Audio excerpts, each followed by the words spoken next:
Buenos días, doctora y compañeros. Vamos a hablar de insuficiencia cardíaca. En la insuficiencia cardíaca, el corazón no es capaz de bombear la sangre que el organismo necesita o lo hace a expensas de presiones ventriculares elevadas. Está compuesto por signos y síntomas característicos junto a una alteración en la función o estructura cardíaca. El 70% de los pacientes fallece a los 5 años del diagnóstico. Los marcadores pronósticos más importantes son la clase funcional y la fracción de eyección del ventrículo izquierdo. El Colegio Americano de Cardiología va a clasificarlo en estadios. En el estadio A se encuentra un alto riesgo de insuficiencia cardíaca, una anomalía estructural o funcional no identificada y sin signos ni síntomas. En el estadio B, la enfermedad cardíaca estructural desarrollada claramente en relación con la insuficiencia cardíaca, pero sin signos ni síntomas. En el estadio C, una insuficiencia cardíaca sintomática asociada a una enfermedad estructural subyacente. Y en el estadio D, una enfermedad cardíaca estructural avanzada y síntomas acusados de insuficiencia cardíaca en reposo a pesar del tratamiento médico máximo. En cuanto a la fisiopatología, el evento inicial es la caída del gasto cardíaco o la elevación de presiones para mantenerlo, lo que va a poner en marcha una respuesta neurohormonal con el objetivo de compensarlo. Dentro de las formas clínicas se encuentra una insuficiencia cardíaca con fracción de eyección del ventrículo izquierdo reducida. En esta, el origen es un fallo de la función contráctil del miocardio, habitualmente con una dilatación ventricular progresiva. Las causas más frecuentes son la isquemia miocárdica y la cardiopatía dilatada. Y la insuficiencia cardíaca con fracción de eyección del ventrículo izquierdo preservada. En esta se va a presentar una alteración en la distensibilidad miocárdica y existe una mayor prevalencia con respecto a la insuficiencia cardíaca con fracción de eyección del ventrículo izquierdo reducida en ancianos, obesos y mujeres, e hipertensión arterial y fibrilación auricular. El infarto agudo de miocardio y sus complicaciones mecánicas son el paradigma de la insuficiencia cardíaca. Esta se produce por un aumento brusco de la precarga, de la poscarga, o una disminución muy marcada de la masa de miocardio funcionante que provoca el fallo cardíaco. En estos casos predominan los síntomas de congestión pulmonar o de bajo gasto. Puede ser los edemas, salvo el edema pulmonar, ya que tarda más tiempo en desarrollarse, que también podría combinarse ambas. La insuficiencia cardíaca crónica es la forma más común de esta enfermedad. Los pacientes se encuentran en una situación más o menos estable con una limitación variable de su capacidad funcional. Generalmente experimentan reagudizaciones durante su evolución por el deterioro progresivo de la función miocárdica o la concurrencia de los factores desencadenantes. Esto tiene que ver más con el abandono o la mala realización del tratamiento prescrito o la realización de una dieta con alto contenido de sal o un empleo de antiinflamatorios. La insuficiencia cardíaca de gasto bajo frente a la insuficiencia cardíaca de gasto elevado, la forma más frecuente de la insuficiencia cardíaca es la que se asocia a gasto cardíaco disminuido, aunque existan amplias variaciones según el estado de compensación del paciente. En el gasto cardíaco disminuido tenemos la cardiopatía isquémica disminuida, las miocardiopatías, las valvulopatías y las pericardiopatías. El gasto cardíaco elevado tenemos la enfermedad de Paget-Ocio, las fístulas arteriovenosas, el hipertiroidismo, la anemia, el embarazo, la anafilaxia, la sepsis y la insuficiencia hepática. La insuficiencia cardíaca derecha frente a la insuficiencia cardíaca izquierda, estos se comparten ambos fallos y se podría denominar insuficiencia cardíaca biventricular. Los síntomas debidos a bajo gasto o anterógrados, del lado izquierdo tenemos una disminución del aporte de oxígeno y nutrientes a los tejidos, oliguria, astenia, debilidad y confusión. También contando con el insomnio y teniendo riesgo del fracaso multiorgánico. En el lado derecho, son poco frecuentes los síntomas de la hipoperfusión pulmonar. Y en este caso, tiene que ver mucho lo que es la hipertensión arterial. Los síntomas debido a la congestión de los tejidos o retrógrados. Tenemos del lado izquierdo una congestión pulmonar, disnea paroxística nocturna, ortopnea, edema agudo de pulmón, mientras que en el lado derecho tenemos el edema periférico, la hepatomegalia dolorosa, la citis, el derrame pleural y enteropatías. A la exploración física tenemos los crepitantes, sibilancias, que puede incluso estar ahí involucrado el asma. Tenemos el esputo rosado, el ritmo de galope en el tercer y cuarto ruido, pulso alternante, disminución de la presión arterial. Y en el lado derecho tenemos ingurgitación yugular, reflujo hepatoyugular, hepatomegalia y la presión venosa central aumentada.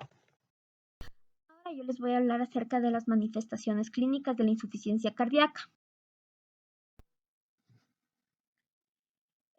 Cuando el corazón no es capaz de bombear lo suficiente volumen de sangre, va a aparecer una serie de síntomas. Entre ellos vamos a tener lo que es la disnea, que es el síntoma más frecuente y se debe a la acumulación de líquido en el intersticio pulmonar, que al inicio suele aparecer con esfuerzos importantes, necesitando progresivamente menos esfuerzo físico para que aparezca.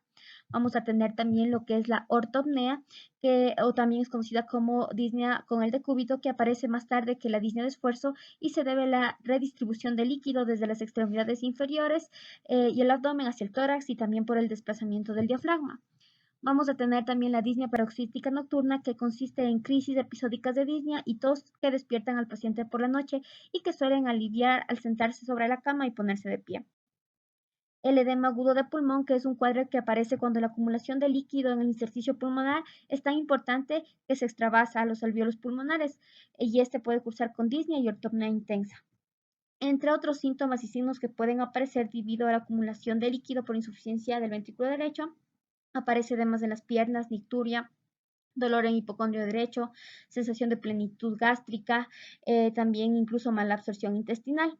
Generalmente esto suele aparecer ya en las fases avanzadas de la enfermedad. Cuando hay una hipoperfusión periférica puede producirse debilidad muscular, fatiga, impotencia y también confusión, disminución de la memoria, ansiedad, insomnio. Y esto se produce porque hay una disminución de la perfusión cerebral. Puede aparecer la respiración clínica de Cheyne-Stokes, que consiste en la alternancia de periodos de apnea con periodos de hiperventilación e hipocapnia, y este parece que se produce por una disminución de la sensibilidad del centro respiratorio de CO2, y este va a ser un dato de mal pronóstico. En cuanto a la muerte súbita, sobre todo se produce por las arritmias ventriculares, y ya este va a ser un empeoramiento ya de los pacientes. Cuando ya al examen físico puede aparecer la presión arterial, que la sistólica puede estar disminuida y la diastólica puede estar elevada. Por lo tanto, también puede existir una hipotensión arterial que confiere a un peor pronóstico. Vamos a tener la inspección donde puede haber cianosis, diaforesis, taquimia, signos de hipoperfusión periférica, también con algunos datos de congestión sistémica como la presión venosa yugular elevada, edemas en miembros inferiores y ictericia. En la palpación puede apreciarse taquicardia, hepatomegalia, reflujo hepatoyugular, ascitis y edema con fobia en miembros inferiores. Y en la auscultación se puede escuchar el R3 y el R4, que son conocidos como el ritmo de galope, sobre todo ya en los estadios más avanzados o en Diagnóstico. El diagnóstico de insuficiencia cardíaca se basa en la presencia de síntomas y signos típicos que orientarán las diferentes pruebas complementarias. El electrocardiograma es muy sensible, aunque variable. Pueden encontrarse bloqueos de rama, signos de hipertrofia ventricular, taquicardia sinusal, fibrilación auricular y arritmias ventriculares. En la radiografía de tórax puede mostrarse cardiomegalia, redistribución vascular, signos de edema peribronquial, perivascular y alveolar, además de derrame pleural. En la ecocardiografía se debe realizar a todos los pacientes con insuficiencia cardíaca, ya que frecuentemente se diagnostica la etiología y aporta datos útiles para el pronóstico. Es fundamental investigar anomalías estructurales como valvulopatías, así como determinar la función sistólica global. La función diastólica puede investigarse mediante diversas técnicas de ecocardiografía Doppler, siendo la más habitual el análisis de flujo de llenado mitral, que en condiciones fisiológicas muestra una primera onda coincidente con el llenado ventricular rápido y la diástasis, y una segunda onda telediastólica coincidente con la contracción auricular, ausente en la fibrilación auricular. En individuos sanos, la onda E es mayor que la onda A, por lo que la relación EA es mayor de 1. En situaciones de fallo diastólico más grave, la onda E puede ser mayor que la onda A, siendo preciso realizar maniobras adicionales, como la de Valsalva y algunos estudios con Doppler tisular, para distinguirlos del patrón normal. Son los llamados patrones pseudonormales y patrón restrictivo. Dentro de la analítica, la hiponatremia dilucional es una manifestación tardía y se asocia al mal pronóstico. La anemia y la ferropenia son frecuentes en fases avanzadas y se asocian a peor estado funcional y mayor mortalidad. La elevación de las troponinas indica necrosis celular y por tanto conlleva un peor pronóstico. Tratamiento de la insuficiencia cardíaca crónica. Los objetivos del tratamiento son la mejoría de los síntomas y signos, reducir la hospitalización y mejorar la supervivencia. Tratamiento de la insuficiencia cardíaca crónica con fracción de eyección ventricular izquierda deprimida. Merece la pena destacar que en el ámbito de la insuficiencia cardíaca con FEBI deprimida, las principales medidas que han demostrado mejorar el pronóstico de la enfermedad son inhibidores de la enzima convertidores de angiotensina, como IECA, y antagonistas de los receptores AT1 y de las angiotensina 2, ARA2. Reducen la mortalidad, mejoran la clase funcional y disminuyen la progresión de la insuficiencia cardíaca de los pacientes asintomáticos con disfunción ventricular izquierda. Tenemos los beta bloqueantes que han demostrado mejorar la FEBI. Reducen tanto la muerte súbita como la producción por progresión de la insuficiencia cardíaca. También tenemos los antagonistas de los receptores de mineralocorticoides. Dentro de esto tenemos la espironolactona y la espleronona. La espironolactona es un diurético ahorrador de potasio que elimina sodio y reabsorbe el potasio a hidrogeniones. Su acción es beneficiosa, no es por su efecto diurético, sino por el antagonismo de los efectos de niveles elevados de aldosterona. También tenemos lo que es inhibidor de la neprilicina y receptores de la angiotensina. Dentro de esto tenemos la sacubitril y valsartán, en la cual esto va a favorecer la vasodilatación y la natriuresis. También vamos a tener lo que es la hidranalacina más nitratos. La hidranalacina es un potente vasodilatador arterial. Ha demostrado mejorar la supervivencia frente al placebo con insuficiencia cardíaca sistólica, especialmente en pacientes de raza afroamericana. La ivabradina son bloqueantes selectivos de la corriente 1 en el nódulo sinusal en pacientes con ritmo sinusal con frecuencia superior a 70 latidos por minuto. Tenemos también lo que es la digoxina, que van a inhibir el sodio, potasio y la ATPasa. Provoca un efecto inotrópico positivo.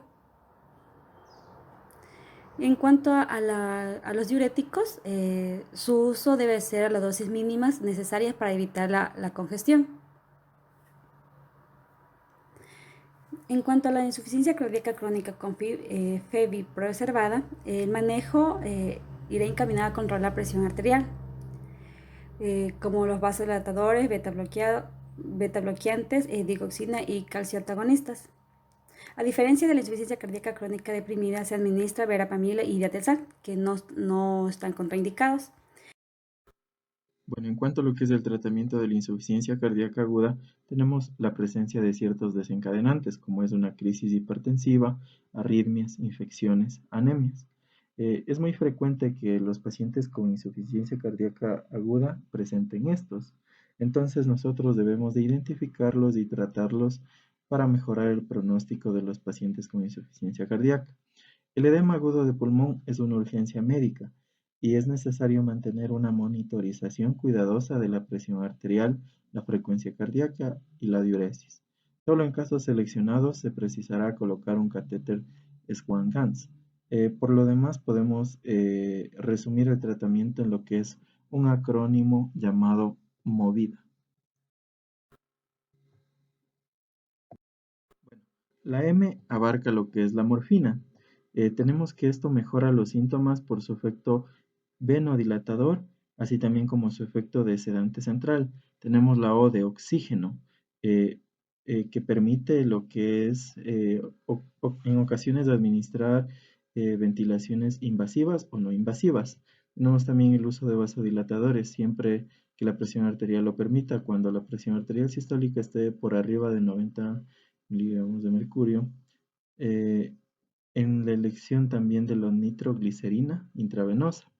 Tenemos los ionotrópicos, que vamos a utilizarlos en situaciones con bajo gasto cardíaco por difusión del ventrículo izquierdo. Tenemos también los diuréticos. Estos fundamentalmente por vía intravenosa. Estos reducen la precarga y la congestión sistémica y pulmonar. Sentarse. Esto es en donde el paciente se lo coloca en esta posición y de ser preferible levantando las piernas.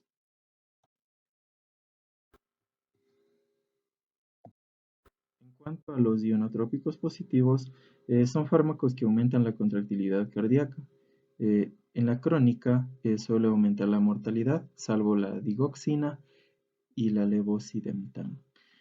Por lo que este restringe el uso de estos medicamentos de insuficiencia cardíaca aguda grave.